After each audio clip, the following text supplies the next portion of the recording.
आज हम सुनेंगे हनुमान के बालपन, शिक्षा एवं शाप की कथा।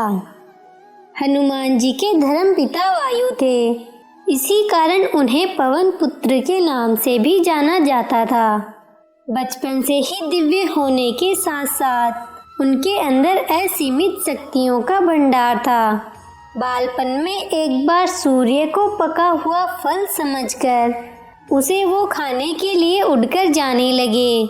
उसी समय इंद्र ने उन्हें रोकने के प्रयास में वज्र से प्रहार कर दिया। वज्र के प्रहार के कारण बालक हनुमान की ठुड्डी टूट गई और वे मूर्छित होकर धरती पर गिर गए।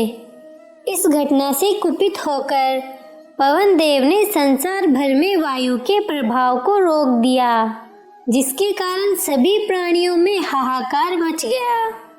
वायुदेव को शांत करने के लिए अंततः इंद्र ने अपने द्वारा किए गए वज्र के प्रहार को वापस ले लिया।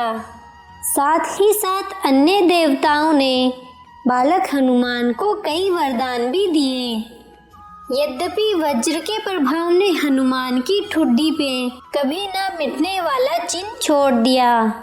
तदुपरांत जब हनुमान को सूर्य के महाज्ञानी होने का पता चला तो उन्होंने अपने शरीर को बड़ा करके सूर्य की कक्षा में रख दिया और सूर्य से विनती की कि वो उन्हें अपना शिष्य स्वीकार करे।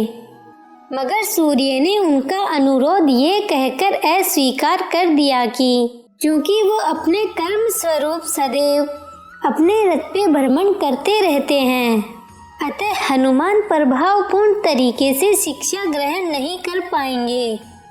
सूर्य देव की बातों से विचलित हुए बिना हनुमान ने अपने शरीर को और बड़ा करके अपने एक पैर को पूर्वी छोर पे और दूसरे पैर को पश्चिमी छोर पे रखकर पुनः सूर्य देव से विनती की और अंततः हनुमान के सत्याते से प्रसन्न होकर सूर्य ने उन्हें अपना शिष्य स्वीकार कर लिया।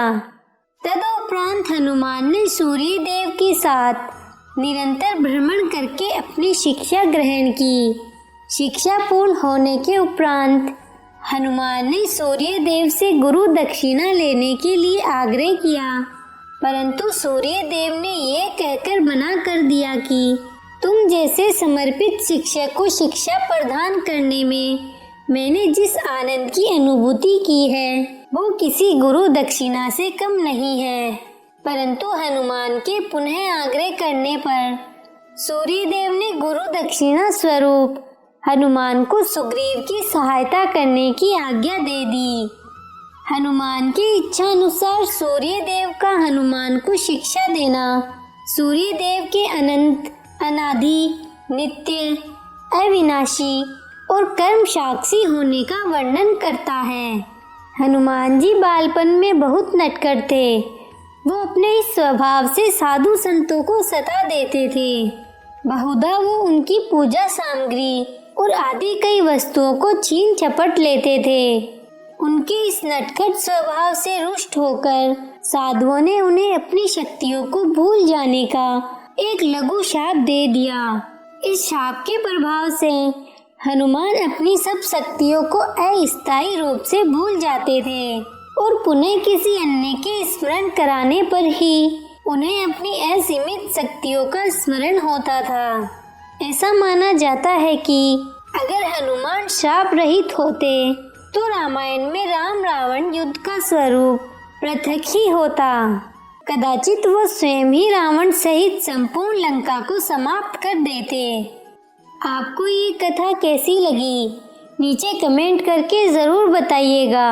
अगर आपको कथा पसंद आई हो तो वीडियो को लाइक करें और ऐसी ही कथाएं सुनने के लिए हमारे YouTube चैनल को सब्सक्राइब करें। धन्यवाद।